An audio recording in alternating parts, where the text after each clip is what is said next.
الحمد لله الذي هدانا لهذا وما كنا لنهتدي لولا أن هدانا الله وما توفيقي إلا بالله وما توكلي واعتمادي والاعتصام إلا على الله صلوات الله وسلامه عليه على نبينا المصطفى وعلى رسوله الكريم صلى الله عليه وسلم وعلى آله وصحبه ومن تبعهم بإحسان إلى يوم الدين. ربنا زدنا علما ينفعنا ربنا يسر ولا تعسر وتقم بالخير والحمد لله رب العالمين. Baik, saya tengok orang belakang tengok apa dosa.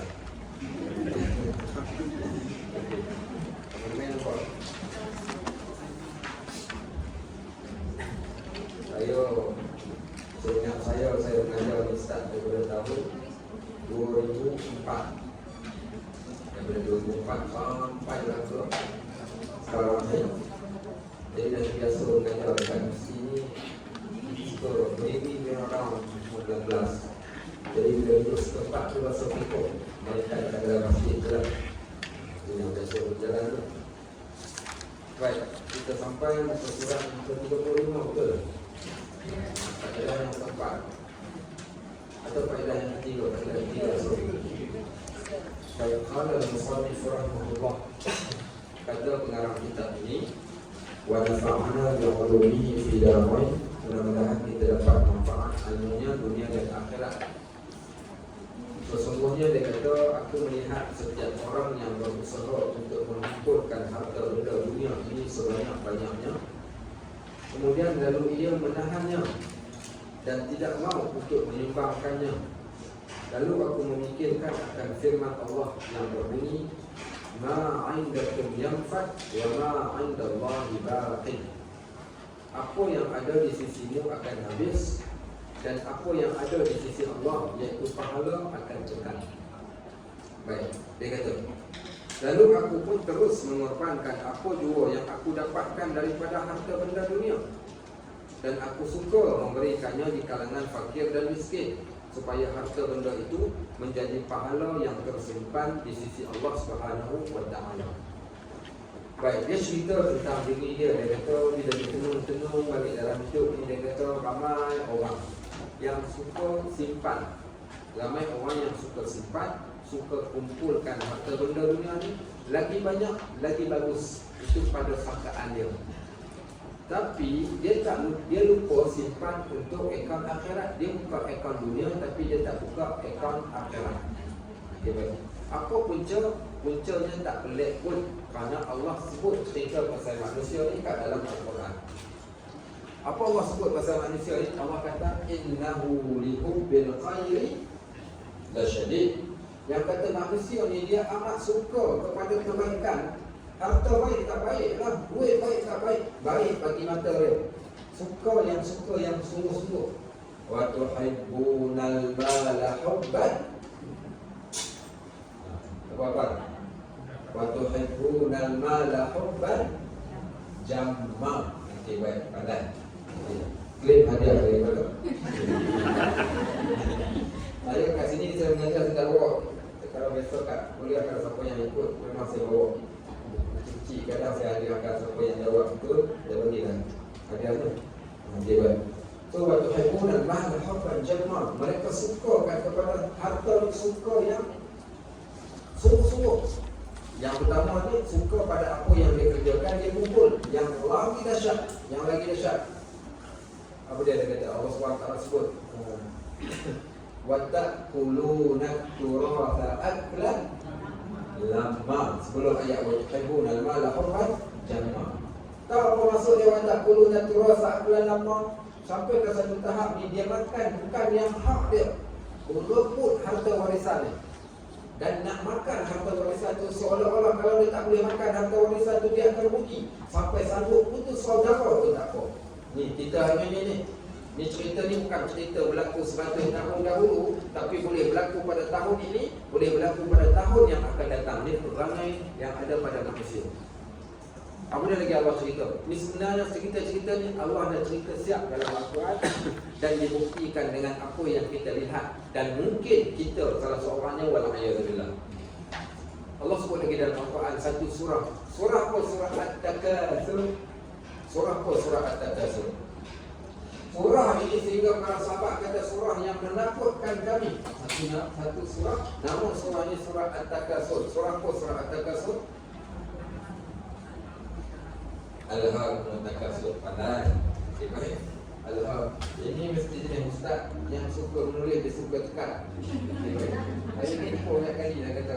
Lain kali besar kat ustaz mana-mana, ini pelan-pelan, jangan tekan, jangan terpenam. Al-Haakumut Takatsur. Sikit-sikit pun dekat. Al-Haakumut Takatsur. Dia tak kuat betul. Dia rasa tak kuat. Al-Haakumut Takatsur. Baik, kalimah At-Takatsur. Okey, kalimah Al-Haakum. Ada dua perkataan yang amat memberikan maksud yang amat besar. Kalimah Al-Haakum, kamu telah dilalaikan, dilekakan.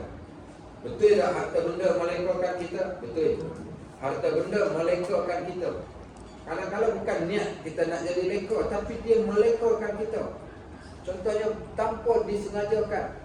Tak maaf Ustaz, hari ni tak boleh datang ke rumah haji pasal apa ada appointment dengan bank. Ya, contohnya. Kadang-kadang kita disebutkan dengan apa? Dengan harta yang kita kumpulkan. Al-Haakum, kamu dilalaikan. Harta, dia akan menyebutkan kita. Bayangkan tengok kalau kita hari ini menjadi orang yang kaya. Waktu pagi main golf dekat Tiara Golf, Bukit Baiknu, Air. Waktu petang pula pergi main pula kat tempat yang lain. Kemudian kawan kita adalah kawan orang-orang yang kaya. Cakap kita cakap berkaitan tentang saham, maka akan kurang percakapan kita berkaitan tentang agama. Pasal apa? Pasal kita kaya. Kalau cakap pasal agama, nanti takut ada orang dia datang, dia minta duit pula dekat kita, minta sedekah dan minta sumbangan. Baik, sampai begitu so Allah kata kalian dilalaikan. Al-Haakumut Takatsur. At-Takatsur ni apa? Satu kalimah dalam bahasa Arab ni, kalau ada alif dekat tengah ni, maknanya dia kumpul, dia kumpul, dia kumpul, dia kumpul. Baik, Al-Haakumut Takatsur, kamu dilalaikan dengan mengumpul harta benda.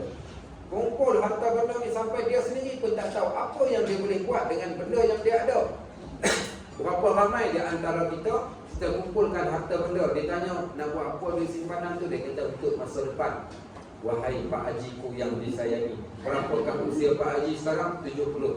Bila masa depan Pak Haji yang dikatakan masa depan terjadi? Bila? Kita tak tahu. Ustaz, sakit, demam, nanti masuk ke hospital ke apa-apa. Betul. Okay, kita katakan, tetapi kalau dikumpulkan dengan jumlah yang teramat banyak dengan alasan untuk masa depan, satu jawapan yang amat-amat bahaya. Baik. Kemudian apa Allah kata? Hatta zurtumul maqabir. Bila manusia ni akan sedar daripada dia yang sedang mengumpulkan harta ni? Hatta zurtumul maqabir. Bila dia dah sampai ke kubur. Bila sampai dekat kubur, barulah dia tahu betapa ruginya dia yang mempunyai harta yang disavingkan kat dalam bank. Nak tahu macam mana? Allah sebutkan beberapa situasi pula kat dalam Al-Quran. Di antara situasi yang berlaku kat dalam Al-Quran ni, minta maaf lah Ustaz, bila nak habis Ustaz, kalau baca kitab macam ni, saya tak tahulah saya. Dan poin tu kebetulan kita teringat benda tu adalah Quran. Jadi kita cerita. Boleh saja saya masuk-masuk. Okey, Assalamualaikum, buka surah apa hari ni? Buka surah okay, 35. Okey, maksudnya apa yang ada di sisi mu akan habis, dan pada yang ada di sisi Allah tu akan kekal. Lalu aku betul suka mengamalkan apa dua yang aku dapatkan daripada harta benda dunia, dan aku suka memberikan jadi kalangan miskin supaya harta benda itu jadi pahala tersimpan di sisi Allah. Faham tak? Nak kata tak faham tak kisah, faham pula. Faham. Okey, faedah keempat pula. Itu 2 minggu selesai habis kita kata. Sebab tu kadang bahasa Al-Quran ni lebih lunak dan lebih kenal sesuai dengan jiwa. Selain daripada kita baca kitab, sebab tu dalam Al-Quran ni Allah ceritakan penyesalan manusia di hari akhirat yang berkaitan tentang harta benda. Baik, saya ceritakan satu ayat Al-Quran Allah sebut dalam Al-Quran. Waktu ada orang dia nak mati, dekat-dekat tinggal nyawa-nyawa ikan, waktu tu Allah dah datang, malaikat Maut datang tarik nyawa. Ketika dia nak mati tu, tahu tak apa orang tu dia akan minta pada Allah? Rabbi laula akhartani ila ajalin qarib. Tuhan, kalaulah Rabbi laula akhartani ila ajalin qarib, kalaulah sekiranya engkau boleh lewatkan sedikit, panjangkan sedikit masa kepada aku, kepada satu tempoh masa yang sikit saja. Dia dah nak mati dah, tapi dia tahu dia tetap akan mati juga. Pada saat waktu dia nak mati itu tadi, dia minta dekat Allah ni, dia bukan minta masa yang panjang, dia hanya minta masa yang pendek saja. Berapa pendek masa dia tu tadi? Masa yang dalam anggapan dia boleh selamatkan keadaan dia pada saat tersebut. Dengan cara macam apa? Baik, daripada mula-mula kita pegang handphone, kita buka apa namanya, nak buka internet, nak buka website. Website apa? CIMB Clean, Maybank to you. Berapa lama kita mengambil masa nak access? Start daripada awal sampai ke akhir kalau internet kita laju sikit. Hanya dalam mengambil masa sekitar 1 minit ke 2 minit. Buka, pergi dekat account, kemudian transfer duit ke mana tempat yang kita nak transfer dengan sekali tekan. Berapa lama ambil masa? Kita katakan 3 minit untuk selesaikan. Maka dia kata, ya Allah, aku teringat harta benda aku masih ada, dan aku pasti harta benda itu boleh selamatkan aku, tapi sekarang aku telah berada di garisan penamat. Rabbi laula aqartani ila ajalin qarib, Tuhan, kalaulah engkau boleh lewatkan sedikit ajal aku kepada satu tempoh masa yang dekat, tak jauh pun. Apa dia kata dia nak buat? La as-saddaqanna. Nescaya aku akan bersedekah pada waktu tersebut. Sedekah juga yang dia nampak. Kenapa sedekah? Kerana sedekah itu kesan dan impak sedekah itu adalah satu benda yang amat besar. Apa kesan daripada sedekah? Saya cerita ni. Sebab sedekah ni ada kaitan dengan harta benda kita. Okey, siapa nak jawab? Apa impak daripada sedekah itu kepada diri seseorang bila dia bersedekah? Apa dia dapat? Okey, siapa nak jawab? Apa dia? Mungkin orang yang bersedekah itu mendoakan kita. Okey, orang yang bersedekah akan mendoakan kita. Betul. Pasal Al-Quran kata, confirm, tanda orang yang bersyukur pada orang yang bagi dekat dia ni, dia doa. Kalau pada orang yang bagi, doa daripada orang yang kita sedekahkan, di antara doa yang mustajab. Kalau ada orang bagi something dekat kita, apa kita dah doakan dekat orang tu? Murah rezeki kau. Okey, biasa tu mulut kita lah. Tapi di sana diajarkan kita daripada sunnah cara bagaimana nak mendoakan. Kalau orang jamu kita makan, apa kita nak kata? Kalau diberikan pada kita sesuatu, apa benda kita nak sebutkan pada dia daripada sunnah? Nak kata apa? Siapa tahu jawapan? Okey, kalau ada orang jamu kita makan, nak doa apa dekat dia? Orang rugi ya? Itu apa yang senang tu lah. Itu saja tahu. Allahumma ta'im man at'amana wasqi man saqana. Sebut dengan Allah macam tu. Allahumma ta'im man at'amana wasqi man saqana. Okey, baik, ulang sekali lagi mesti ingat. Allahumma ta'im man at'amana wasqi man saqana. Okey, seronok juga bagi kita sebut ramai tadi dah. Ya Allah, berikan makan pada orang yang bagi kami makan, berikan minum pada orang yang berikan pada kami minum. Kat mana yang Allah akan balas? Di dunia dan di akhirat. Allah akan berikan makanan pada hari yang tidak ada makanan, melainkan makanan daripada Allah. Allah akan berikan dia minum pada hari yang tidak ada minuman, melainkan minuman yang hanya datang daripada Allah. Maka itu doa yang kita doakan pada orang yang jamu kita. Orang yang kalau dijamu kita makan, kita doakan itu, dia pun jadi seronok sangat-sangat. Saya belum minum lagi ni air kat depan ni. So, Allahumma ta'im man at'amana wasqi man saqana. Ya Allah, berikanlah minum pada orang yang memberikan saya minum. Baik, kalau diberikan pada kita satu pemberian, tak kira sama ada jamu makan ke, hadiah ke, sesuatu benda, daripada rezeki yang dia dapat ni, dia berikan sesuatu benda pada kita. Nak doakan apa pula? Allahumma barik lana.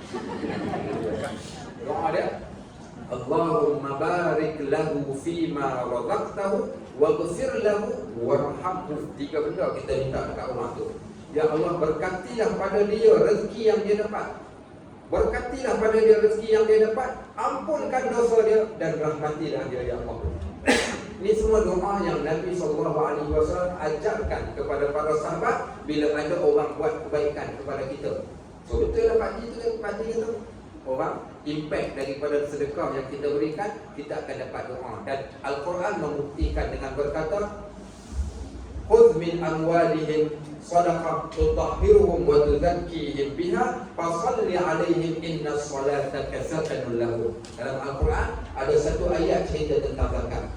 Ayat cerita tentang zakat ni Allah pesan dekat orang yang terima zakat, iaitu puak asnaf ni, bila kamu dah dapat zakat, first kali Allah kata, kamu yang ada harta, ambil harta benda mereka ni yang ada harta ni, diberikan kepada orang yang berhak, iaitu asnaf. Kamu ni wahai asnaf, orang yang dapat manfaat daripada orang yang ada harta ni, maka fasalli alaihim, doakan kepada mereka, inna salataka sakanun lahum, sesungguhnya doa kamu kepada mereka adalah menjadi penenang kepada mereka. So orang yang dapat zakat, orang yang dapat sedekah tu, hendaklah mereka mendoakan kepada orang yang memberikan kepada mereka waktu tersebut. So ada impact dia. Tahu tak di akhirat ni ada orang masuk syurga terkejut. Macam mana maksudnya masuk syurga terkejut ni? Masuk syurga terkejut ni, dia tak sangka dia boleh masuk syurga. Bila ditanya pasal apa aku masuk syurga ni, maka dia jawab disebabkan doa seorang lelaki atau seorang perempuan yang engkau pernah tolong dia ketika di dunia dahulu. Sebab doa dia menjadikan engkau masuk dalam syurga. Kalau tolong anjing minum yang dahaga, anjing yang dahaga pun Allah ampunkan dosa masuk syurga, takkanlah tolong orang yang manusia yang hidup. Manusia dengan binatang, Allah lagi manusia bukan. So itu impact. Itu satu impact. Yang kedua, siapa nak jawab yang kedua? Ada lagi yang lain. Kesan sedekah tadi kepada diri kita. Apa dia lagi kesan yang kedua? Ya?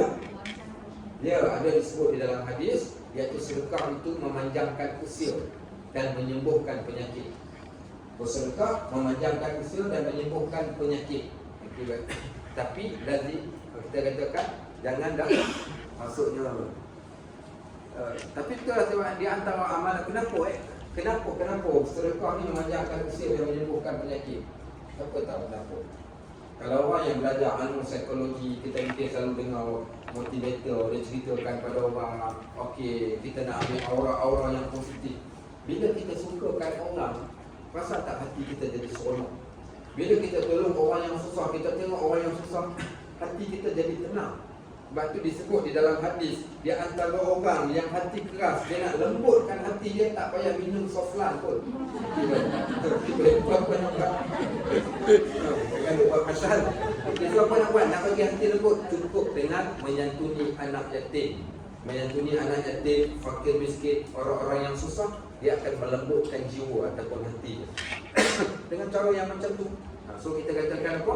Okey, di antara impact dia yang kedua, iaitu memanjangkan usia. Sebab orang doakan kita pada waktu yang sama, kita suka, seronok tengok orang seronok. Seronok jiwa ini dia akan tenangkan. Hati ni tak, jiwa dia tak kacau.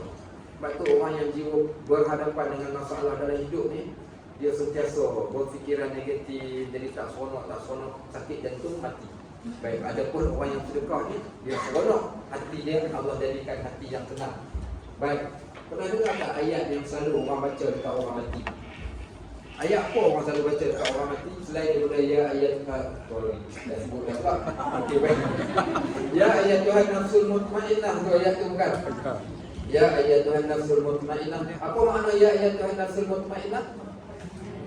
Wahai jiwa-jiwa yang tenang. Tahu tak ayat tu turun dekat siapa? Ayat tu bukan turun untuk orang mati, tapi ayat tu diturunkan asbabun nuzul. Ayat surah Al-Akhir, surah Al-Fajr ni diturunkan kepada orang yang hidup. Ya, sila masuk, jemput.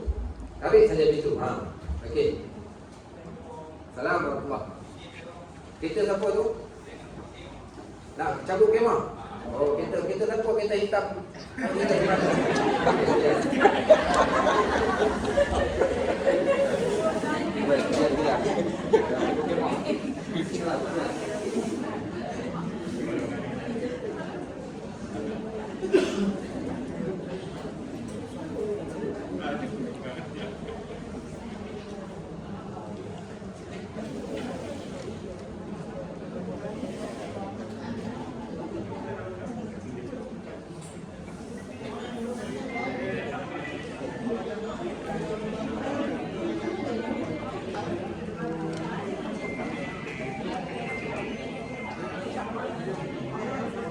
Ini peredam.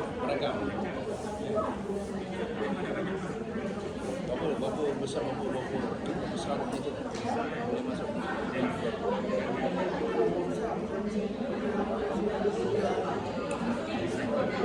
Betul dengan ini kena saya.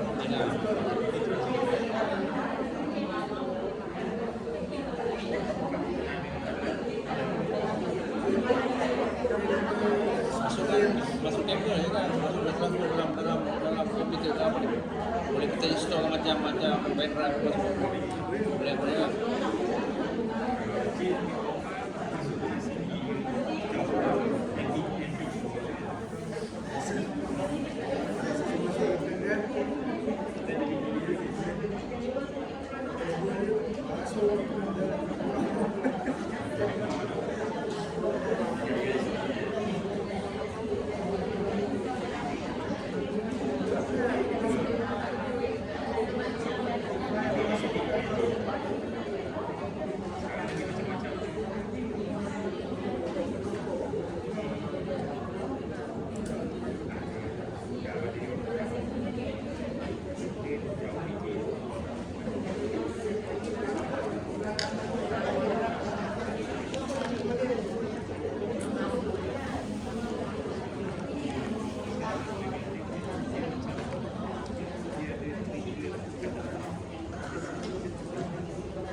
Alhamdulillah wassalatu wassalamu ala Rasulillah. Surah Al-Fajr, ayat terakhir surah Al-Fajr itu asalnya diturunkan kepada seorang sahabat Nabi yang bernama Utsman bin Affan radhiyallahu anhu. Waktu mula-mula Islam sampai ke Madinah, waktu tersebut air ini dimonopoli oleh orang Yahudi. Orang Islam nak dapatkan air, dia kena beli daripada orang Yahudi baru boleh dapat air.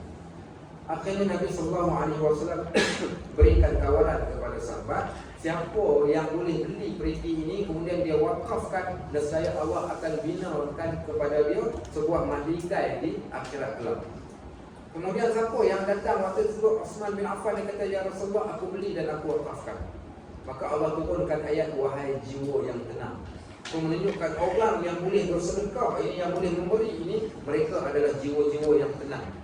Dan sungguh ada kaitan dia bagaimana Al-Quran menceritakan manusia ni memang setting asal Allah jadikan jiwa-jiwa kacau. Orang yang memberi ini adalah orang yang jiwa tenang, dan asal manusia adalah jiwa kacau. Ya betul Ustaz, betul dalam Al-Quran Allah sebut.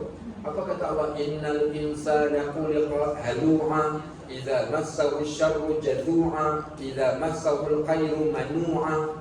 Allah kata kami ciptakan manusia dalam keadaan keluh kesah. Bila diberikan kepada dia kesusahan, dia akan jadi keluh kesah. Bila Allah timpakan pada kita susah, kita keluh kesah tak? Ya. Dan bila Allah berikan pula kepada dia kesenangan, harta benda, kehidupan yang baik kat dunia ni, maka dia akan jadi manu'a, orang yang kedekut. Melainkan orang yang bersedekah tadi. Orang yang bersedekah, Allah lapangkan dada. Kenapa dia boleh bersedekah? Kerana dia jiwa yang lapang. Sebab tu kalau ditanya pada kita, sedekah mana yang paling terbaik, maka sedekahlah ketika kau rasa kedekut. Sedekah ketika rasa kedekut.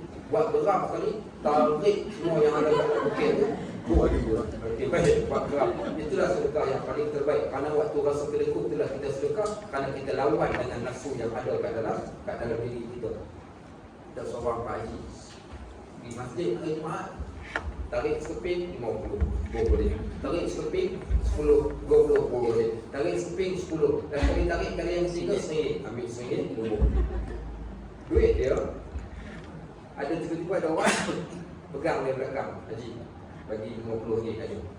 Dia pun ambil duit tu, dia ingat orang belakang minta tolong masukkan dalam tabung, dia pun masuk dalam tabung. Benda orang belakang kata, duit Pak Haji jatuh. Kan tadi lu selok. Nak jimat tadi sekali dah masuk RM51 dalam sedekah hari itu. Kenapa boleh? Itu Allah kata, ya ayyatuhan nafsul mutmainnah irji'i ila rabbiki radiyatan mardiyah. Kembalilah engkau wahai jiwa yang tenang kepada Allah dalam keadaan radiyah, engkau redha pada Allah, mardiyah, dan engkau diridhai oleh Allah. So itu kita dapat, jiwa akan jadi tenang bila mana kita bersedekah. Baik, apa lagi impact yang lain bila kita bersedekah? Ada lagi, banyak lagi. Rezeki. Rezeki. Ya, rezeki. Baik, kat mana rezeki dia? Di sana ada hadis yang sahih akibat rezeki. Hadis yang sahih dan juga ayat Al-Quran. Nak mula mana dulu? Ambil Al-Quran dulu. Kata Allah Subhanahu wa taala di dalam Al-Quran berkaitan tentang orang yang bersedekah ataupun orang yang memberi. wa ma anfaqtum min khairin ya'lamhu Allah. Apa saja yang kamu sedekahkan daripada kebaikan, Allah tahu. So bila Allah tahu apa Allah buat, Allah akan ganti balik apa yang kita sedekah. Datang daripada hadis pada setiap pagi. Ramai ustaz-ustaz dia baca hadis dia tak habis. Selalu tak dengar sedekah pagi. Selalu. Kenapa tak dengar sedekah tengah hari, tak ada sedekah malam, tak ada sedekah petang, sedekah pagi saja yang selalu orang sebut sedekah subuh. Baik. Sebenarnya dua hadis yang panjang, ustaz tu dibaca separuh. Kemudian seorang ustaz cerita, sambung ustaz kedua, ketiga, keempat, semua dia kata sedekah subuh, sedekah subuh, sedekah subuh. Dalam hadis tu dia ceritakan, dia kata takkan datang pada waktu pagi melainkan ada 2 malaikat, dan takkan datang pada waktu petang juga melainkan ada 2 malaikat. Ustaz tu baca waktu pagi saja. So, apa malaikat ni buat? So sekarang ni kita dah tahu dah, sedekah petang pun ada juga. Bukan sedekah petang, sedekahlah pada bila-bila masa, tak kira pagi, petang, malam, waktu mana boleh sedekah, sedekahlah. Baik, ada 2 malaikat ni, kerja malaikat ni kerja dia perhatikan tangan kita. Kerja malaikat ni perhatikan tangan kita. Malaikat ni akan berkata, bila dia tengok kita keluarkan daripada poket dan kita berikan, malaikat ni akan mendoakan setiap hari, Allahumma a'ti mumfiqan khalafa wa a'ti mumsikan talafa. Ya Allah, berikanlah ganti balik pada orang yang bersedekah dan berikanlah kerosakan pada orang yang menggenggam. Dan tidak akan datang pada waktu petang, malaikat ada 2 malaikat juga akan tengok kita dan dia akan mendoakan benda yang sama. Ya Allah, berikan ganti balik pada orang yang bersedekah, berikan kerosakan kepada orang yang menggenggam, orang yang terlekuk tadi. Baik. Juga pada bab Allah tambahkan rezeki ini, iaitu jaminan daripada Nabi SAW. Apa jaminan baginda? Ma naqasat min sadaqati malin. Takkan rugi harta orang yang bersedekah. Mustahil rugi. Siapa yang jamin ni? Shadiqul masduq, orang yang paling benar percakapannya, Nabi kita Muhammad SAW. Nabi sebut takkan rugi harta orang yang bersedekah, mustahil. Tiba-tiba datang esok, Assalamualaikum Ustaz, salam, minta tolong sikit, saya miskin. Bukan kaya kau, malah bersedekah habis hari dia jadi mega. Kalau kita tengok cerita Alibaba, jangan itu pembohong dia cerita. Tak ada orang yang kaya bila dia bersedekah dia akan jadi miskin, melainkan Allah akan tambahkan. Sebab tu saya pernah cerita, saya tak tahu kat sini saya pernah atau tak. Siapa kenal ada orang kaya duduk dekat Melaka Raya, rumah dia warna biru tepi jalan. Nama dia Haji Sulaiman. Haji Sulaiman Ar-Rajhi nama dia. Rumah dia tepi jalan tu, kat Melaka Raya. Apa pasal? Bank Ar-Rajhi tu. Okey, baik. Bank Ar-Rajhi tu, owner Bank Ar-Rajhi, dia bukan orang Melaka, dia orang Arab Saudi. Dia ada 500 cawangan bank dia di seluruh dunia. Baik, dia mesti belajar di Oxford, bukan. Cambridge, bukan juga. UKM, bukan juga. Habis tak belajar, boleh membaca dan menulis sedikit sahaja. Dia boleh membaca dan menulis sedikit sahaja, tapi apa dia buat? Kerja gembala kambing. Bermula dengan mengembala kambing puluhan, ratusan, ribuan. Kemudian dia menjadi supplier untuk dam haji dan juga dam haji. Akhirnya Allah angkat darjat dia sampai ke satu tahap. Apa dia buat? Dia tengok tak ada money changer di Mekah, di Madinah, dia buka money changer. Dia buka money changer, dia gajikan orang yang cerdik, dia bayar gaji, dia buka money changer. Kemudian dia sambung dengan membuka bank. Asal orang yang tak boleh membaca dan menulis sahaja. Dia datang ke Malaysia, dia orang buat temu ramah. Tanya dia dengan soalan. Apa soalan mereka tanya dia? Di antara soalan yang tanya dia, Syekh, boleh tak ceritakan sedikit tentang taraf pendidikan? Dia kata, aku tak sekolah, aku gembala kambing, mana sekolah? Okay, baik. Kita dah pernah tak berhutang di dalam hidup? Apa dia kata? Dia tidak pernah pun berhutang di dalam hidup. Dia kata, aku ada bank, nak berhutang apa? Okay, baik. Yang ketiga, ditanya pula, dengan cerita kata Tuan Syekh ni orang yang selalu bersedekah. Okay, Tuan Syekh ni adalah orang yang selalu bersedekah. Okay, so berapa jumlah sedekah yang paling banyak? Berapa Tuan Syekh sedekah paling banyak yang pernah sedekah? Dia kata cukup Allah saja yang mengetahui. Dia orang nak tahu juga ni untuk motivasi pada kamu. Dia kata saya pernah sedekah lebih daripada 2 bilion US dollar dalam satu masa. Baik, orang tanya lagi, adakah dengan sedekah dia tadi menjadikan harta benda lebih kurang? Dia kata tak pernah kurang sedikit pun, bahkan makin bertambah.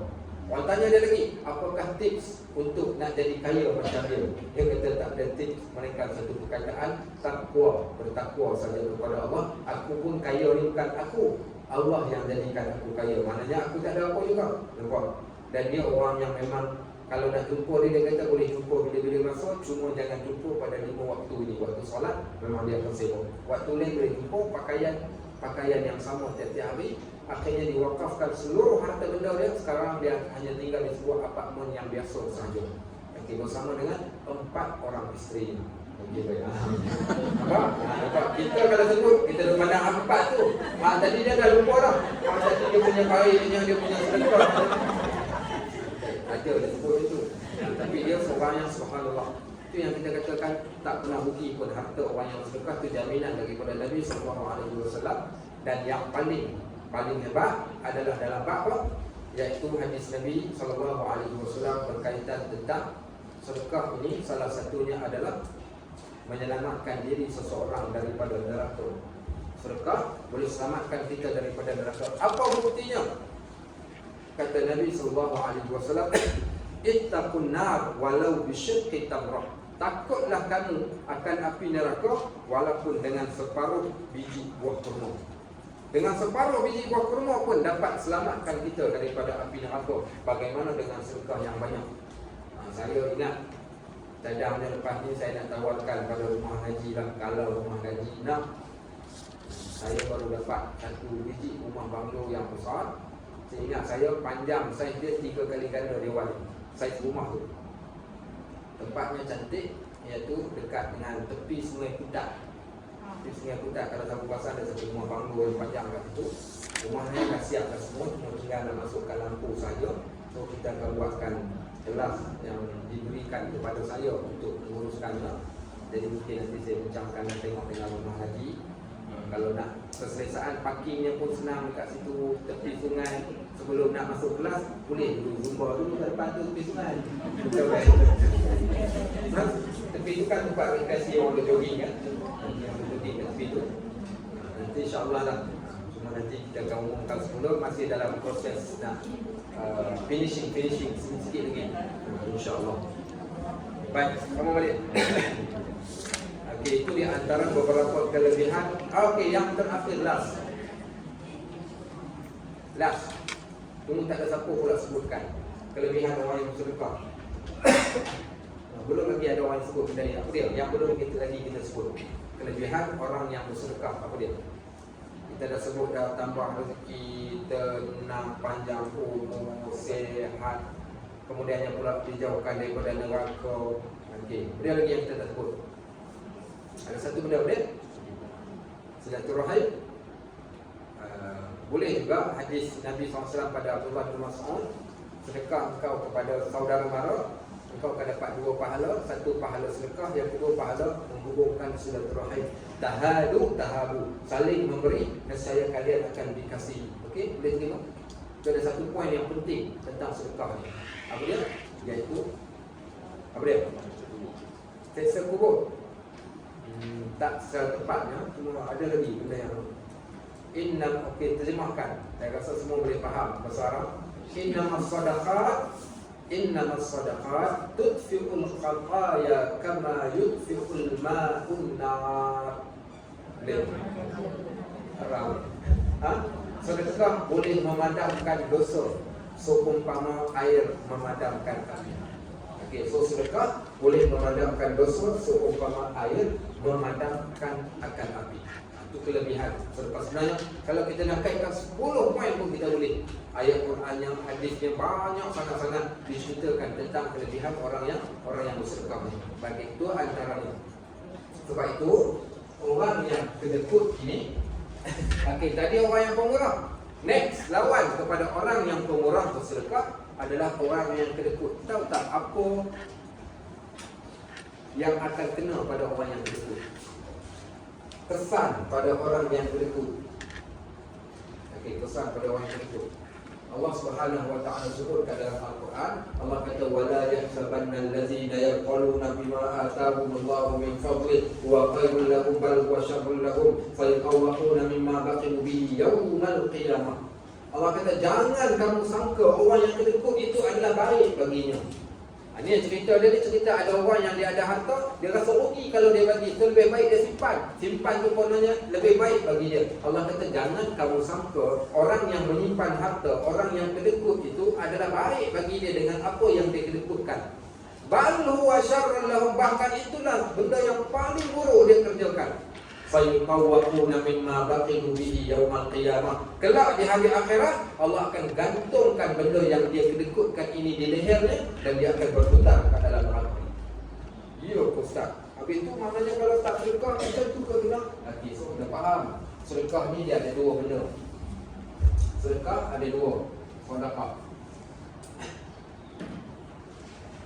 Sedekah ni ada dua. Satu yang wajib, satu yang sunat. Okey. Adapun yang wajib tadi, kalau dia tak tunaikan, itu yang dapat tadi tu, dia akan digantungkan dengan benda yang dia sayang, dia akan berputar. Okey, kita sebut tengok sedekah yang wajib tu apa? Satu, zakat, zakat. Okey, yang kedua, dah start lah.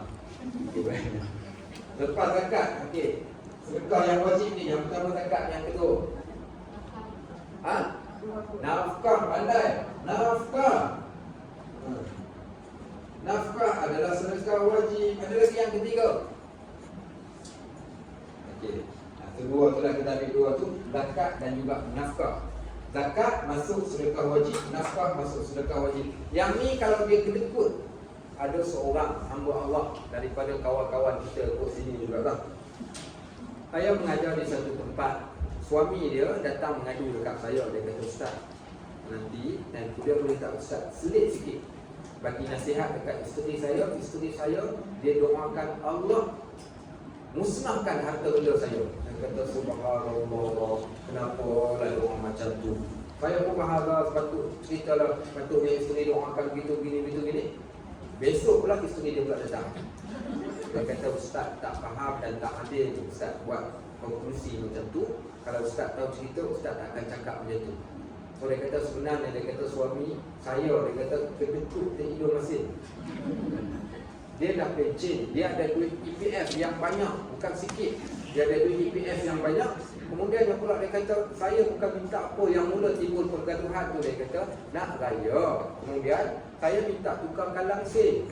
Langsir tu daripada dulu lagi dah sampai koyak lama sangat dah. Dia kata minta tukarkan langsir. Tahu apa dia kata? Dia kata alah setakat nak tak bagi orang tengok daripada luar, tengok dalam, letak suap kapal pun dah cukup. Okey, baik. Yang kata tu ni. Baik, itu satu dia kata. Yang kedua, Ustaz, kami mampu untuk hidup selesa, tapi dia pilih untuk hidup susah. Lantai kereta tu sampai dah nak roboh, dah berlubang dah. Dia boleh beli kereta bayar cash kalau dia nak beli, tapi dia tak nak beli. Kononnya alasan dia kata, kita pakai selagi boleh pakai, pakailah, buat apa nak membazir. Okey, baik. Kemudian pergi ke pasar, Ustaz. Apalah salahnya suami belanja isteri makan makanan yang sedap-sedap sekali-sekala, bukanlah tiap-tiap hari. Sekali itu saya minta dibelikan jenak. Apa dia kata? Pakai kat kembung cukuplah sekadar. Dia kata nak tarik dia selimut. Dan sekali saya kata, kalau macam tu punya perangai, memang kedekut di hidung masin. Okay, so ingat, suami dalam bab nafkah, setiap nafkah dia tu di sana ada pahala sedekah. Maka nafkah masuk. Kalau dia kedekut yang itulah yang masuk di dalam bab yang kita sebutkan tu tadi. Yang kita sebutkan tu tadi, di akhirat apa balasan dia kena. Adapun yang sunat ini, kalau dia buat, dia akan dapat diampunkan dosa, dimurahkan rezeki, digantikan dengan bla bla bla yang kita sebutkan tadi. Yang wajib ni, yang ni bahaya, ada hukuman. Yang ni tak ada hukuman, tapi Allah sayang dan Allah kasih, kerana dia adalah orang yang suka memberi. Baik, sebab tu disebut ada 7 orang di akhirat. Mereka ni akan dipayung oleh Allah. Perkataan payung ni kita dah ingat ni bukan budak zaman-zaman, budak hari ni yang disebut perkataan jangan kata abang tak payung. Bukan lama sebut. No, daripada zaman Nabi SAW dah ada dah perkataan ni. Kata Nabi SAW, sab'atun yudhilluhumullahu fi dhillih yauma la dhilla illa dhilluh. 7 golongan kami akan payungi di hari akhirat kelak, hari yang tiada payungan melainkan payungan Allah. Salah seorang daripada 7 ni, rajulun tasaddaqa bi yaminih wala yadri bishimali. Seorang lelaki yang bersedekah dengan tangan kanan, tangan kirinya tidak tahu. Maksud apa? Tangan kiri tak tahu, tangan kanan sedekah, tangan kiri tak tahu ni. Maknanya adalah apa? Maksudnya dia tidak menzahirkan sedekah dia di khalayak ramai. Diam-diam saja dia sedekah. Ada satu tempat seorang perempuan saya umum dalam kelas Masjid Al-Wahab atau disebut baru bina, jadi perlukan 1 jam apa nama, 1 jam yang besar tu harga dia 3,000. Siapa nak wakaf bolehlah datang jumpa saya. Habis kelas dia jumpa saya kat luar, dia kata, dia bisik, Ustaz, saya nak Ustaz jangan cerita kat siapa-siapa. Saya kata baik. Besok dia datang ke rumah bawa duit cash 3,000. Aku dia pesan kat saya, dia kata, Ustaz boleh tak Ustaz jangan cerita apa pun, saya dah bagi duit ni depan Ustaz, jangan sebut lagi dah pasal jam ke pasal apa, Ustaz jangan sebut depan saya. Subhanallah, ada orang yang luar biasa sampai ke tahap yang macam tu. Siapa yang baca kitab Riyadhus Shalihin, kita baca Mukhtasar, ada kitab Riyadhus Shalihin tu yang asal dalam tu diceritakan tentang kisah Abu Ma'an. Apa cerita Abu Ma'an ni? Abu Ma'an ni dia ni bersedekah, tapi sedekah dalam keadaan orang tak tahu. Di Masjid Nabawi tu ketika orang datang solat, dia pergi letak duit dekat tepi orang. Semua orang dia letakkan duit. Satu dalam ramai-ramai itu tiba-tiba terkena anak dia. Anak dia pun ambil lah duit tu. Besok lusa lepas tu anak dia balik ke rumah cerita, hari tu kat masjid ada orang bagi duit, bagi salam, tengok ada duit. Saya aku ambil makan duit tu, mereka orang macam tu lah. Bapak dia kata, itu duit aku lah, aku bagi dekat orang yang kau ambil apa hal? Marah bapak dia sebab anak dia ambil duit tu tadi. Jadi dia orang pergi tanya dekat Nabi SAW. Nabi kata, bagi engkau apa yang kau telah sedekahkan, dan bagi engkau juga halal bagi engkau untuk ambil duit itu tadi. Tapi poinnya nak ceritakan dia bersedekah ketika orang lain sedang khusyuk beribadat, dia tak nak siapa pun tahu, dan dia bersedekah pada waktu tersebut. So mereka ni kalangan orang yang Allah akan payungi mereka di hari akhirat kelak. Okay, so itu di antara beberapa bab berkaitan tentang yang sedekah ni. Cuma kita nak kaitkan tentang topik yang kita baca. Aku rasa pelik dan hairan kepada orang manusia yang suka mengumpulkan harta sebanyak-banyak. Betul, sungguh perlu, betul kita perlukan duit, sakit demam dan pergi ke hospital. Tetapi jangan ada niat untuk guna pada masa yang akan datang yang kita tak tahu bila. Ingat, kalau kita tahu, pasti kita akan bersedekah. Ada orang simpan duit yang banyak untuk anak-anak.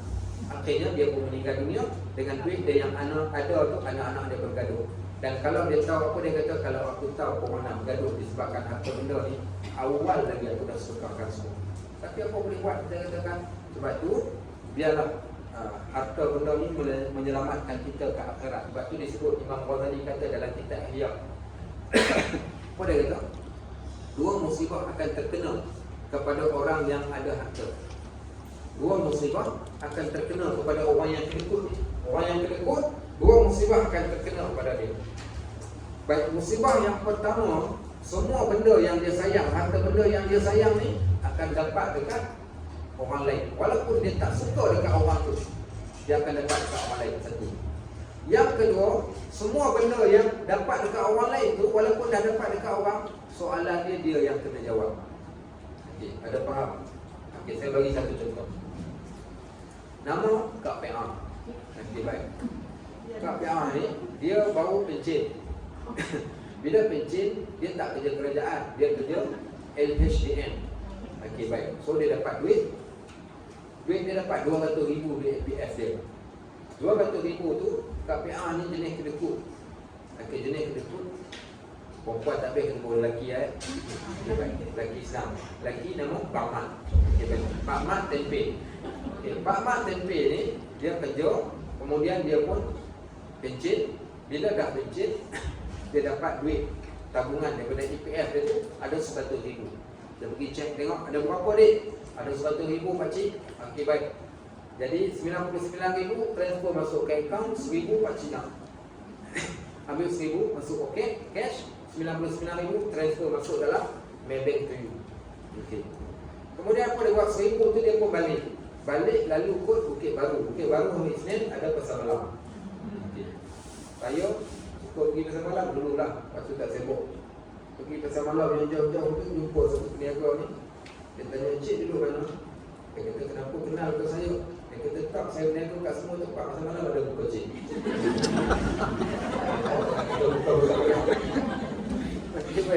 Waktu tu yang kita free petang. Okey. Dapat duit 1,000, pergi pasar malam, tengok ada durian, dia pun beli durian, cabut 50. 1,000 tolak 50? Betul 50. 50 beli durian, jadi kedua bukan nak balik makan kat rumah, makan kat tepi jalan. Maka buah durian, tercekik biji durian mati. So, dia telah habiskan RM50, baki dalam poket ada 950, baki dalam bank ada 99,000. Bila dia mati, semua benda yang dia sayang, orang yang datang nak minta hutang, nak minta pinjam, semua dia tak bagi ni, ada bagi, semua dia tak dapat ni. Semua benda tu akan pergi kepada waris dia, nak atau tak nak. Maka itu musibah pertama pada dia. Musibah yang kedua, dia masuk kat dalam kubur, Allah tak tanya berapa guna itu 50. Baik, soalan tentang 50 beli apa? Beli durian. Tak. Soalannya bukan RM50, soalannya bukan RM1,000, soalannya adalah RM100,000 yang dia telah hasilkan. Maka itu musibah yang kedua, kata Imam Al-Ghazali rahimahullah. Sebab itu dalam bab ni pengarang dia merasa pelik dan dia menegur orang-orang yang mengumpulkan harta benda dunia ini sebanyak-banyaknya, kemudian dia menahannya dan tidak mahu untuk menyumbangkannya. Lalu aku memikirkan akan firman Allah yang menakutkan. Allah kata, ma indakum yanfad. Apa sahaja yang kamu ada, semuanya akan habis. Tak akan tinggal sedikit pun, tak akan memberikan kesan yang kamu tinggalkan yang ada. Wa ma indallahi baqi, melainkan apa yang ada di sisi Allah sahaja yang akan kekal. Baik, so apa Allah sebut dalam Al-Quran sambungan daripada ayat ni, wa ma anfaqtum min khairin. Apa sahaja yang kamu infak daripada kebaikan, tajiduhu indallah, kamu akan jumpa balik di sisi Allah. Pasti kamu akan jumpa balik di sisi Allah. Apa Allah kata? Pahala daripada yang kita akan jumpa balik di akhirat ni, wa khairan, itulah yang paling terbaik, wa a'dhama ajra, dan sebesar-besar ganjaran yang kamu akan dapat. Ada satu cerita. Cerita ni cerita orang kampung saja. Saya pun tak pasti akan kesahihannya. Mak saya cerita dekat saya. Mak saya orang Bukit Pasir. Mak. Baik. Siapa berlaku? Dia kata waktu zaman dia budak-budak dulu ni, ada seorang nama lebih kurang Pak Mat Tempe lah. Kerja dia korek kubur. Satu pagi ada orang main beritahu kat dia, Pak Mat, ada orang meninggal, minta siapkan kubur. Pukul 11 jenazah sampai ke kubur. Pukul 7 tu dia dah siap, dia dah nak pergi ke kubur ni, nak pergi korek dia. Pergi ke kedai warung macam tu, dia beli cokodok 2 cucuk. Kuih bom tu kan, 2 cucuk. Dia pun buat air kopi, duduk kat atas tangga rumah, minum air kopi, makan cokodok 1 cucuk, baki lagi 1 cucuk, tak habis. Apa dia buat? Ada budak lalu kat depan rumah, dia kata, budak, dia kata, main sekejap, ni ambil kat kau ni, aku sedekah kat kau. Dia hadiahkan, sedekahkan 1 cucuk cokodok yang tak habis tadi kepada seorang budak, dia makan 1 cucuk. Pergilah ke kubur, korek kubur semua. 2 jam korek, pukul 9.30 macam tu dah siap kali.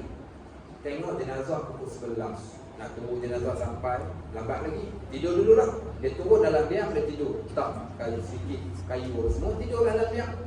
Qadarallahu wa ma syaa fa'al. Ketika tengah tidur, tiba-tiba bermimpi dia mati. Dia mati, orang kebumikan dia. Lepas orang dah baca talqin, orang balik, datang 2 malaikat bukan nakir. Malaikat tanya soalan pada dia. Kebetulan dia ni pula jenis orang yang tak semayang, tinggal 2 ekor lah, tak ingat akhirat. Ini orang kubur ni, dia berani. Akhirnya malaikat pukul dia. Ketika malaikat nak pukul saja, tiba-tiba cokodok yang disedekahkan tu tepis pukulan malaikat. Punya power ni. Cokodok tu tepis pukulan malaikat. Dia pun tersedar. Dia kata, subhanallah, kalaulah dengan satu kebaikan itu pun boleh selamatkan aku, bagaimana dengan kebaikan yang lain? Walaupun benda itu hanyalah sekadar mimpi, sedangkan ayat Quran yang kita bacakan tadi itu lebih lumayan, value dan lebih tinggi daripada kisah saya ni, menunjukkan dan membuktikan betapa sedekah itu adalah benda yang paling luar biasa yang Allah jadikan. So, pelik orang yang suka kumpulkan harta, kerana yang dikumpulkan akan habis, dan yang kekal di sisi Allah itu adalah orang yang bersedekah, yang mencari pahala. Baik. Maka aku pun terus korbankan apa jua yang aku dapatkan daripada harta benda dunia, dan aku suka memberikannya di kalangan fakir dan miskin, supaya harta benda itu menjadi pahala yang tersimpan di sisi Allah. Pengajaran dia yang pendek daripada hikmah ini adalah, saving kita adalah yang kita beri, bukan yang kita simpan.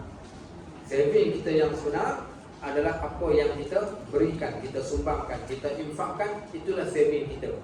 Karena yang Allah simpan itu akan kekal, yang kita simpan akan habis. Tapi kita salah fikir, sebab kita duk rasa yang kita simpan itu akan kekal, yang kita bagi akan habis. So macam mana nak mengatasi masalah ini? Kita kena setting balik otak kita. Okay, otak kita ni kena center balik. Bagi center balik macam mana?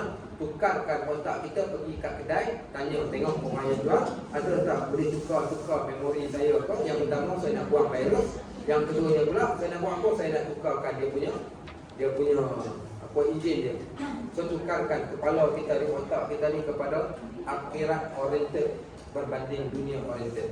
Selagi ada dunia oriented dalam kepala kita, selagi itulah kita tak dapat ceritalah apa sekalipun. Malaikat maut datang ceramah pun takkan berbekas. Sebab tu nak kena tukarkan, jadikan akhirat oriented. Apa beza akhirat oriented dengan dunia oriented? Dunia oriented ada RM10, bagi RM1 berkurang ke lebih duit kita. Kita ada RM10, ni dunia oriented. 10 tolak 1 bagi 9. Itu dunia oriented. Baik, tapi akhirat oriented ada 10, dia bagi 1. Okey, baik. Dia rugi ke dia untung? Dia untung. Itu akhirat oriented. Kenapa akhirat oriented dia untung? Kerana dia ingat firman Allah, masalul ladzina yunfiquna fi sabilillah, perumpamaan orang yang infak harta di jalan Allah, kamasali habbatin, seumpama sebiji benih yang ditanam. Ambatan sab'a sanabil, sebiji yang ditanam keluar 7 tangkai. Wa fi kulli sumbulatin mi'atu habbah, pada setiap tangkai ada 100 biji. Wallahu yudha'ifu liman yasha, dan Allah boleh tambah lagi berapa pun yang Allah nak.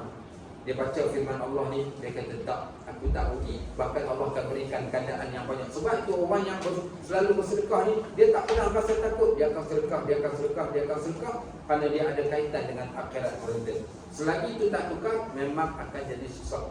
Memang akan jadi susah, dan kita akan jadi sukar untuk nak memberi. Kerana nak tukar bukan senang. Saya yang bercakap sekalipun, cakap senang, tapi nak buat dia adalah satu benda yang amat sukar. Itulah kita kena cuba. Baik, itu di antara topik yang kita bincangkan. Cuma surah ni elok kita baca dan pendamkan masing-masing sendiri banyak rumah. Ini di antara surah yang menakutkan para sahabat. At-Takasur, Alhamdulillah takasur, kamu lalai dan leka mengumpulkan harta hatta bertumul maqabir, sedar-sedar dah sampai dah kat kubur. Kalla sawfa ta'lamun, jangan macam tu, engkau akan tahu. Summa kalla sawfa ta'lamun, satu hari nanti engkau akan tahu. Kalla law ta'lamuna 'ilmal yaqin, kalau engkau dapat tahu dengan ilmu yang betul-betul yakin. Bila ilmu yakin ni? Ketika berada di akhirat, latarawunnal jahim, ketika saat ditunjukkan kepada engkau neraka, waktu itulah baru engkau berkata, ya Allah, ada lagi harta aku, boleh tak aku nak sedekah? Pada hari tersebut tidak akan lagi diterima pada waktu itu. Bila ke akhirat baru dah sudah. Sebab tu kita nak kesedaran ketika kita berada dekat dunia ni. So sedekah ni macam-macam cara, tak semestinya dengan pisang, beri maaf, tak mesti. Orang Melayu pisang saja. Allah macam-macam lagi, buah apple, ada buah kiwi, ada buah anggur, ada, tukarlah pula. Ini pisang saja, maaf. Saya pernah tegur, tapi bagus. Masjid Ubudiah Aikro, saya kata tak ada buah-buah lain ke, kenapa pisang? Lepas tu apa dia buat? Dia orang mungkin tercabar orang kali, dia pergi order 300 biji burger daripada biji, letak pada biji. Dia kata bagus. Kadang nak kena sabar macam tu. Masjid Kampung Teratak, Kampung Teratak tu sama juga saya sebut. Saya kata kita bersedekah, waktu yang sama kita boleh tolong peniaga kita yang jual air. Tuan-tuan pergi jumpa peniaga air tu, tanya berapa satu balang. Kalau sekadar RM100 tu, bayar 100 dekat dia, cakap dekat dia, kau bawa balang ni, kau pergi letak kat dalam masjid, orang keluar kau bagi-bagi dia cuma. Aku dah bayar dekat kau. Sekali bukan satu balang, 3 balang tiap-tiap hari maaf. Dia orang letak kat dalam masjid. Peniaga, dan kita dapat bantu dia, kedua dia dah habis selesai dengan peniaga. Itu cara macam-macam benda lah. Ada orang yang buat nasi bungkus, nasi lemak. Yang paling menarik di U10.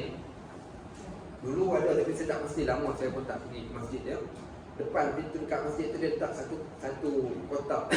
Dalam kotak tu ada duit dalam keadaan terbuka. Sila ambil jika perlu. Sila ambil jika perlu. Tapi itulah nak letak kat depan rumah haji. Okay, baik. Tapi tu ada yang datang ambil, ada yang datang ambil, tapi itulah kita tak tahu orang Malaysia ni tak sama macam orang Jepun. Kita takut itulah jadi sebaliknya. Kita pun tak yakin. Tapi sebenarnya kalau betul-betul berani, boleh buat macam UAE dia orang buat, di Qatar dia orang buat, di Saudi pun ada rumah orang kaya ni, depan rumah ni dia buat satu peti sejuk. Dia letakkan depan pagar dia ni. Dalam tu ada makanan-makanan yang mewah yang sedap. Sila ambil. Dia tuliskan tu dia makanan sabil, makanan yang memang tujuannya untuk disedekahkan. Kita dah mula kena fikirkan macam tu. Sebab tu tanam pokok-pokok, biarkan binatang boleh makan. Kalau itu sedekah. Orang dulu-dulu dia tak ada duit nak sedekah, tuan-tuan tahu orang dulu-dulu buat apa? Apa tahu orang dulu-dulu buat apa? Tanam pokok. Waktu dia tanam pokok durian kampung ni nak lama baru boleh makan, tanya sempat makan. Dia kata bukan untuk saya. Habis tu lama untuk cucu cicit dia kata nanti. Kampung-kampungnya dia orang sebut nama saya dapat pahala, dia orang balik kampung, dia orang makan. Nampak bagaimana orang yang akhirat oriented. Macam-macam cara kita boleh buat. Baik, alhamdulillah rabbil alamin. Ada soalan ke nak tanya? Kalau ada soalan. Ya. Bagus. Soalan ni bukan dia orang pertama tanya. Dah 1400 tahun dahulu dah ada orang tanya. Okey, baik. Ada seorang sahabat tak puas hati kat orang kaya. Dia mai jumpa Nabi sallallahu alaihi wasallam, dia kata, "Ya Rasulullah, dhahaba ahli dusur bil ujur." Wahai Rasulullah, untung orang kaya boleh beri pahala. Kami orang yang tak ada duit tak dapat apa. Akhirnya kata Nabi sallallahu alaihi wasallam, bukankah likulli tasbihatin sedekah? Bukankah dalam kau ucapkan perkataan tasbih subhanallah itu pahala sedekah? Bukankah likulli tahmidatin sedekah? Bukankah kau sebut alhamdulillah sedekah? Bukankah kau sebut la ilaha illallah sedekah? Bukankah dua tapak kaki yang melangkah pergi ke masjid sedekah? Bukankah buang duri di atas jalan juga sedekah? Maka pelbagai bentuk sedekah. Kalau tak mampu sedekah harta, maka senyum pun sedekah. Lalu tabung, senyum saja tengok. Itu pun dikira sebagai sedekah juga. Itu satu. Yang kedua, ada seorang sahabat datang menangis bila Nabi SAW minta pada sahabat datang dan infakkan harta. Dia tak ada harta, jadi apa dia berinfak? Dia rasa malu dan dia rasa bersalah sangat. Menangis jumpa Nabi SAW. Maka Nabi tanya dia, apa dalam kau cik? Dia kata, tak ada apa ya Rasulullah, bawa kurma, ada satu putih bawa kurma. Nabi kata, bawa sini bawa kurma. Nabi ambil bawa kurma, Nabi koyak dulu. Nabi bagi balik separuh dekat dia. Nabi kata, tasaddaqu walau bisyaqi tamrah, sedekahlah walaupun separuh daripada buah kurma. So tak mampu sedekah banyak, tak ada masalah. Sedekah kadar yang kita mampu buat, benda yang boleh kita buat. Kalau tak sedekah bukan semestinya dengan duit. Macam-macam benda. Tanam pokok serai. Akhirnya ada seorang di UTC. Dia tanam pokok pandan banyak-banyak. Pokok pandan kan cepat rendang. Kemudian apa dia buat? Bunga daun pandan tu dia hias buat bentuk macam bunga ros. Tu dia bagilah kat orang masa tengah bulan dia bagi komik sekutup.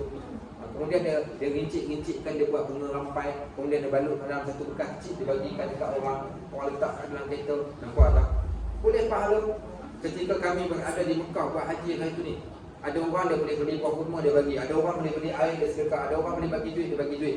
Ada orang dia tak ada benda apa, dia boleh bagi apa dia buat? Dia boleh isi air kat dalam bekas tu, bekas spray tu. Orang lalu dia spray, sereng. Orang semua, terima kasih. Orang tengah panas, dapat air tu, ya Allah seronoknya. Nampak? Macam-macam cara. Tak mampu juga datang ke rumah mengaji awal-awal, mop lantai, lagi dinding, cuci cermin. Okey, baik. Itu juga kepala, itu dia antara. So sebenarnya jalan untuk menuju ke syurga ni terdapat banyak. Bukan satu jalan semata-mata. Baik. Habis kau dah? Ya. Kita kalau nak sedekah, kita syarat. Contoh macam kita nak pergi sebuah kali masjid. Ini sebuah ni untuk buat kain dalam dewan masjid. Boleh? Boleh sedekah bersyarat boleh. Tak ada masalah. Cumanya kesan dia tu adalah dia tak boleh buat benda yang lain. Sebab kalau setiap benda tu dia ada atas akad. Kalau akad dia tu tai-tai lah. Okey, kalau untuk istiadah sebab tu kalau tabung orang dia buat tabung Ramadan, duit tu tak boleh gunakan selain melainkan bulan Ramadan sahaja. Itu maksudnya. Jadi kalau kita mengenai masjid untuk tutup bukit Allah. Jadi polisi kan banyak. Jadi selebihnya sebab tu dia kena cermat atau akad tu kena beritahu ataupun minta izin baki duit ni kita gunakan untuk pengurusan dan tuan-tuan saya minta izin tu tak apalah. Sebab kena perlu minta izin. Baik, walhamdulillah subhanakallahumma wa bihamdika asyhadu an la ilaha illa anta astaghfiruka wa atubu ilaik. Wassallallahu ala sayyidina Muhammad wa ala alihi wa sahbihi wasallam. Walhamdulillahi rabbil alamin. Assalamualaikum warahmatullahi wabarakatuh. Allah